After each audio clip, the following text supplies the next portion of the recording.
మహారాజు పెట్టు కాట్లో ఎముకలు కొరికిసిన చలి దాసు, ఎముకలు కొరికిసిన చలి చలికి తట్టుకొని కథ కథ కథ ఉడికిచ్చేస్తాను దాసు. కప్పు కొత్తవో పరుసు కొత్తవో నీ ఇష్టం దాసు, అందుకో దాసు. ఈ కప్పు దాసు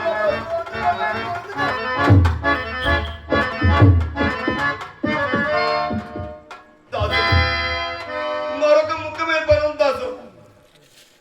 రాత్రల్లా వాళ్ళ గట్లో కాపుతాం. పొద్దుగాలి పొద్దుగాలి పొద్దుగాలి ఇంటికి వచ్చినప్పుడు ఆ ఊరు తిరిగిన పాట కనబడతారు. ఈ కొండ కొత్త కళ్ళు తేవాలి దాసు. ఈ కళ్ళు అంతే నాకు జమ్మ దాసు, తెస్తావా? అందుకో దాసు.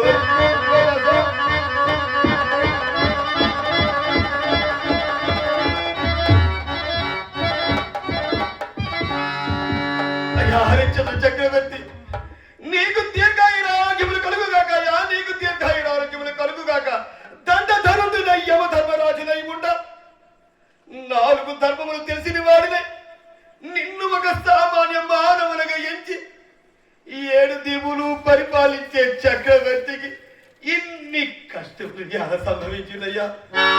ఓ కాదునందన, అష్టావిద్య గరిష్ఠుడైన ఈ ఆడి తప్పుని హరిశ్చంద్ర చక్రవర్తి చేత ఒక్క అబద్ధం కూడా నేను ఆడించలేనయ్యా, ఒక్క అబద్ధం కూడా నేను ఆడించలేను.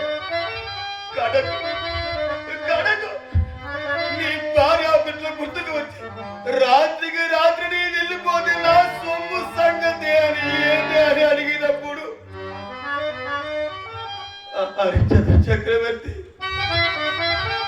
నేను అంత అధర్మపరుడు కానయ్యా, నేను అంత సాగసము చేయలేనని నా పాదములపై ప్రార్థిస్తాను.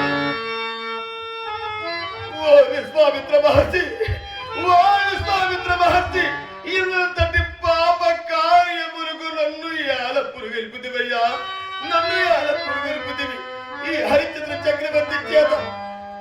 నేను కాదు కదా, నువ్వు కాదు కదా, ఆ బ్రహ్మదేవుడు కూడా అబద్ధం ఆడించలేడయ్యా, ఆ బ్రహ్మదేవుడు కూడా అబద్ధం ఆడించలేడు.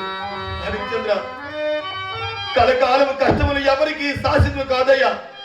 నిన్ను ఆ పార్వతీ పరమేశ్వరుడే రక్షించుదురు గాక, నిన్ను ఆ పార్వతీ పరమేశ్వరుడు రక్షించుగాక.